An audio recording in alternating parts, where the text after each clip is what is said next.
Olá, bom dia, boa tarde ou boa noite para você que está assistindo essa aula. Eu me chamo Carla, eu sou assistente social judiciária do Tribunal de Justiça do Estado do Paraná e vou conversar um pouco com vocês sobre as questões da atuação do serviço social e da psicologia, com um enfoque maior no serviço social, claro, dentro do Tribunal de Justiça do Paraná.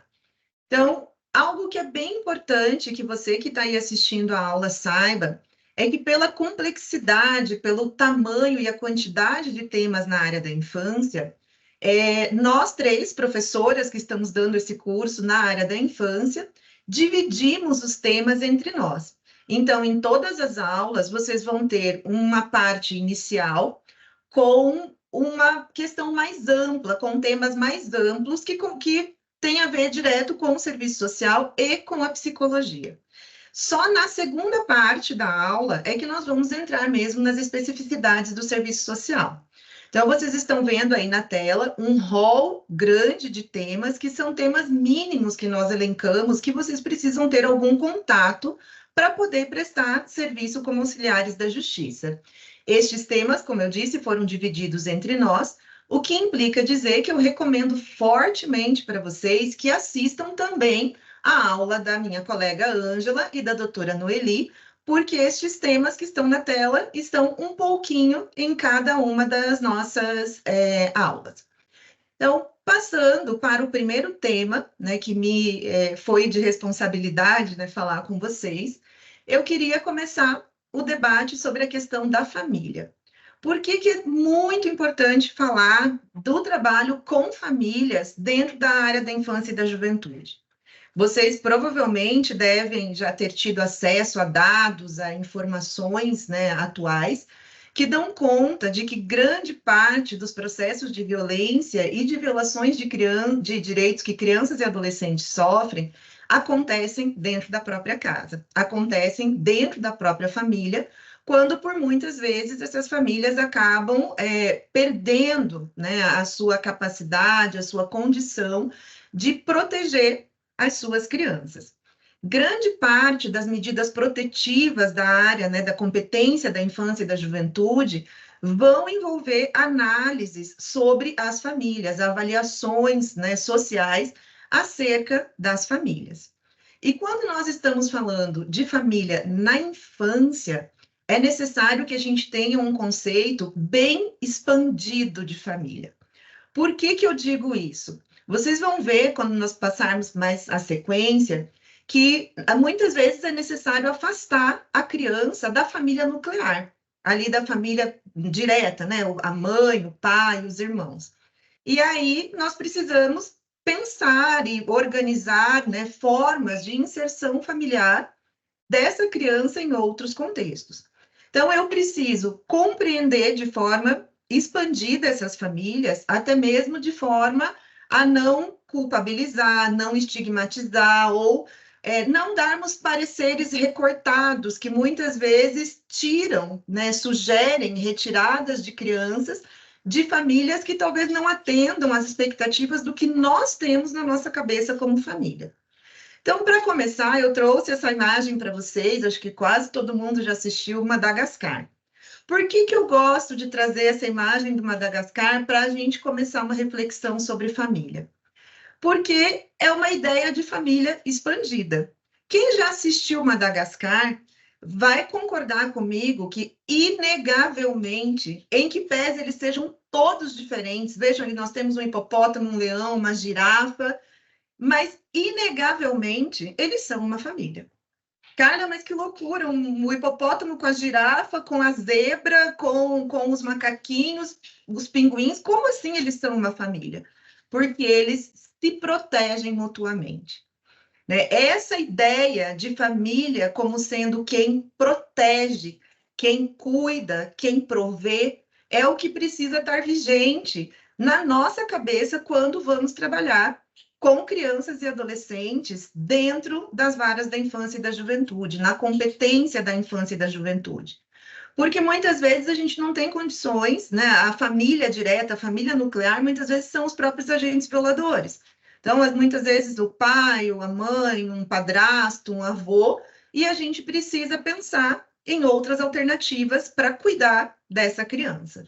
E aí que vem a ideia dessa família expandida, dessa família que cuida, dessa família que, apesar de ser muito diferente, ela se protege.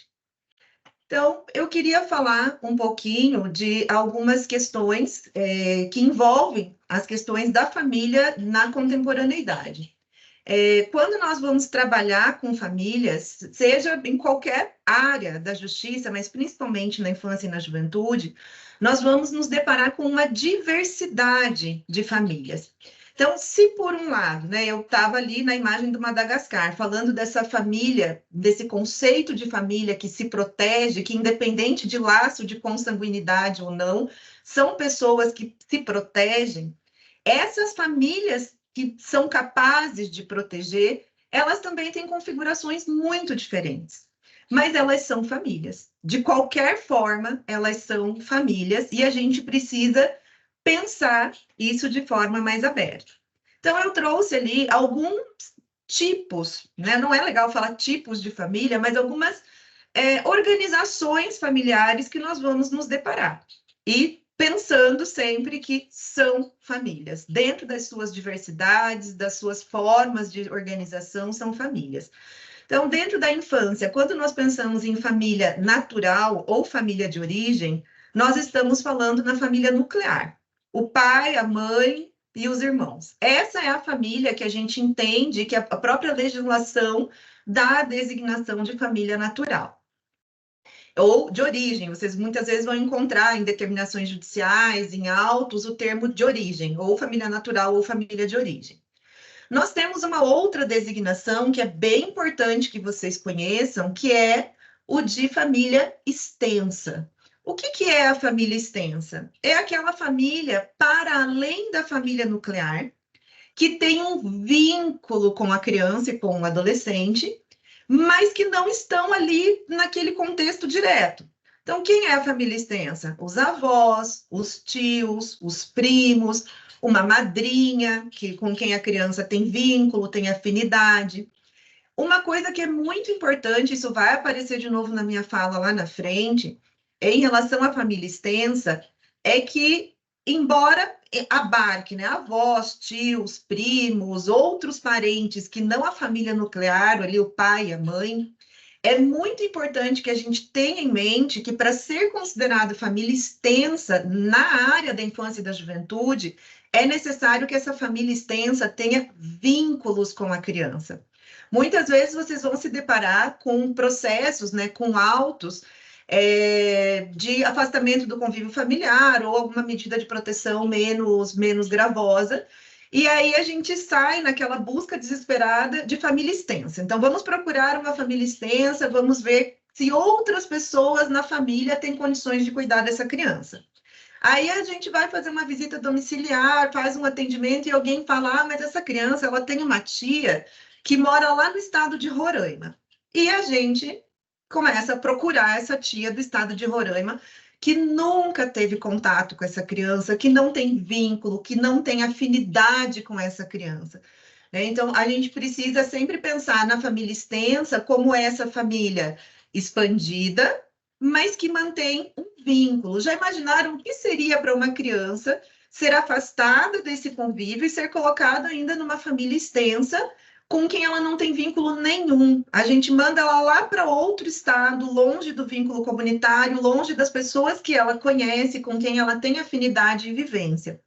Então, é bem importante, mais para frente eu vou falar um pouco sobre isso, porque muitas vezes essas famílias extensas muito distantes e com as quais a criança não tem vínculo, podem, inclusive, vir a se caracterizar como burla, fila de adoção. Vou falar um pouquinho mais para frente sobre isso para vocês.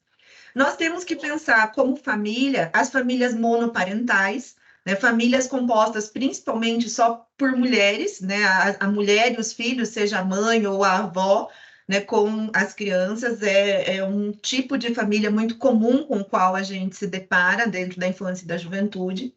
Existem também famílias monoparentais masculinas, mas é mais raro, mas a gente precisa pensar a mãe sozinha com os filhos como uma família e uma família capaz de se proteger dentro do contexto dela.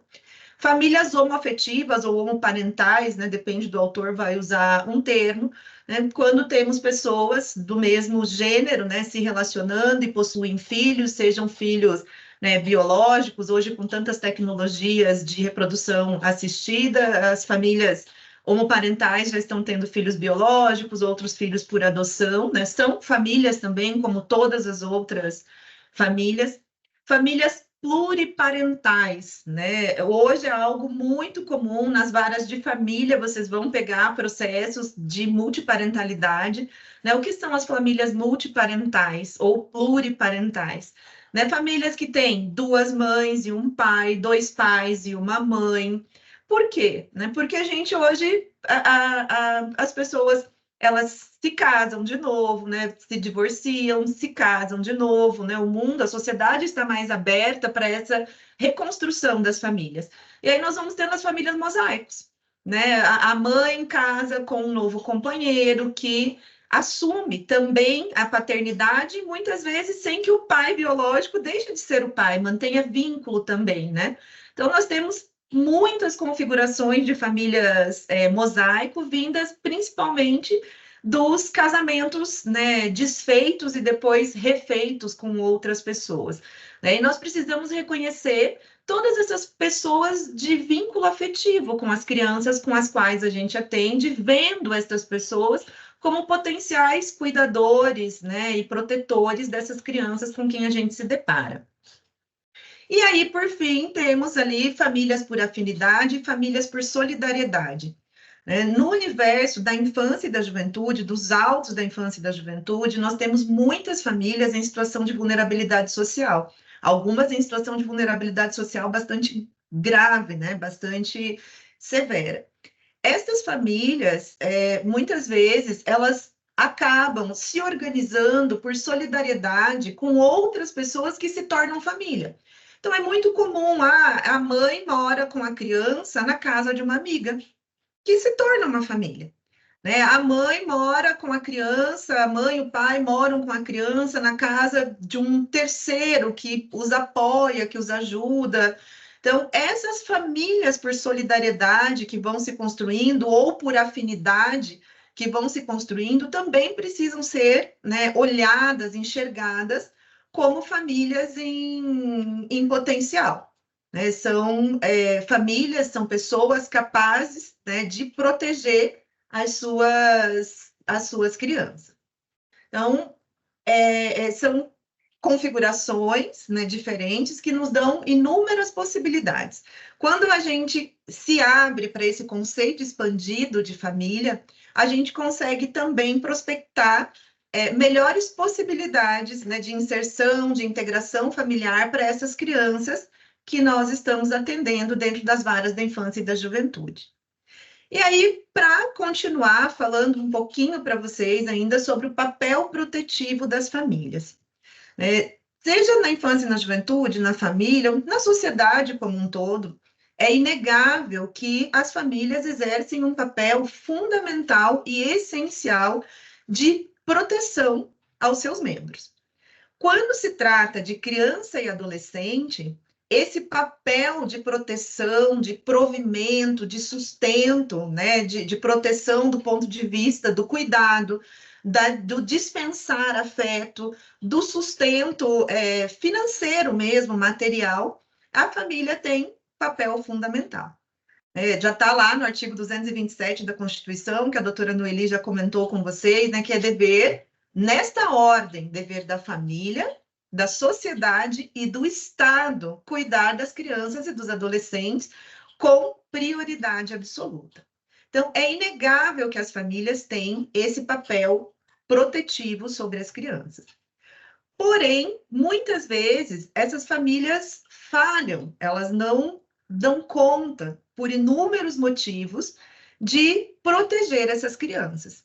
E é aí que o Estado entra, né? O Estado, o poder público como um todo, ele entra, e quando a corda efetivamente arrebenta, né, que já se esgotaram todas as possibilidades, né, de intervenções, de trabalho com essas famílias, acaba-se, né, as situações dessas crianças, dessas famílias indo para dentro do judiciário. né? Litígios que entre a família e o Estado, litígios entre a própria família ou a própria violação de direito acabam levando essas famílias para o poder judiciário, né? Para que pela impositividade do direito, o direito dessa criança possa ser restituído. E aí, quando essas famílias chegam para o Poder Judiciário, dentro da infância e da juventude, porque essas crianças, de alguma forma, estão desprotegidas em algum direito, nós precisamos ter um cuidado ímpar ao olhar para essas famílias, seja no serviço social ou seja na psicologia. Então, eu trouxe aqui alguns elementos chave para que a gente possa pensar e olhar essas famílias quando nós recebemos um processo da infância e da juventude. São questões que perpassam, né, as famílias como um todo. Então, primeiro ponto, quando nós vamos pegar um auto da infância e da juventude, né, um processo para atuar, nós precisamos ter a dimensão da matricialidade sociofamiliar. O que isso quer dizer? Né? O que é a matricialidade sociofamiliar? Estas crianças, elas não estão sozinhas no mundo. Eu não olho apenas a criança que teve o direito violado. Essa criança, ela está inserida no bojo de uma família. E esta família precisa ser olhada.